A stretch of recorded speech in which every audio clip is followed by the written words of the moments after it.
खबर सामने आ रही है जहां पर बिहार, मध्य प्रदेश, गुजरात की 3 विधानसभा सीटों पर हुए उपचुनाव के नतीजे आज घोषित किए जाएंगे। सुबह से ही मतगणना केंद्रों पर कड़ी सुरक्षा के बीच वोटों की गिनती शुरू हो गई है।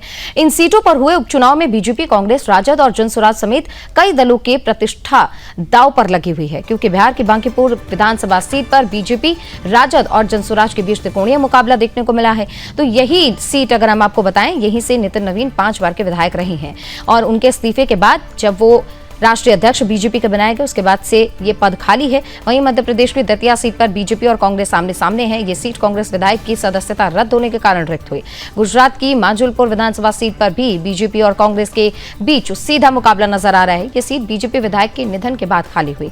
मतदान प्रतिशत की बात करें तो बांकीपुर पर लगभग सबसे कम 34.16% मतदान दर्ज हुआ था। गुजरात की माजुलपुर पे 37%, तो जबकि मध्य प्रदेश की दतिया सीट पर 70% मतदान दर्ज किया गया। मतगणना के दौरान सुरक्षा के पुख्ता इंतजाम किए गए हैं। वहीं राजनीतिक दलों और उम्मीदवारों की निगाहें अब चुनाव के परिणामों पर टिकी हुई हैं।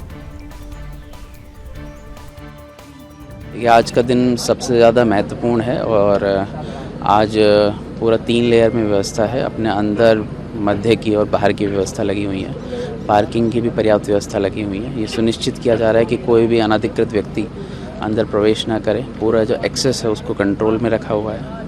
पूरा यह सुनिश्चित किया जाएगा कि यहाँ पर किसी भी इस अवस्था में भीड़ ना आए और भीड़ नियंत्रण में रहे।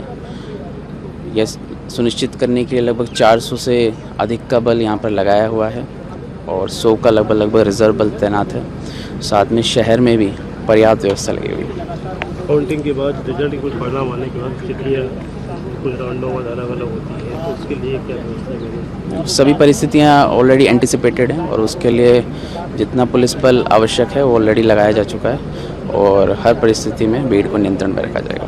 क्या उन लोगों पर नज़र रखी जा रही है जो बाहरी क्षेत्र के लोग हैं? बिल्कुल बिल्कुल, जो भी इस तरह के लोग हैं जो संदिग्ध हैं, चाहे वो सोशल मीडिया के माध्यम से पता लग रहे हैं या फिर लोकल इन्फॉर्मेशन के माध्यम से, उनको ऑलरेडी चिन्हित किया जा चुका है और उन पर ऑलरेडी प्रतिबंधात्मक कार्रवाई की भी गई है और भी यदि कोई ऐसे आ रहे हैं तो उन पर की जा रही है।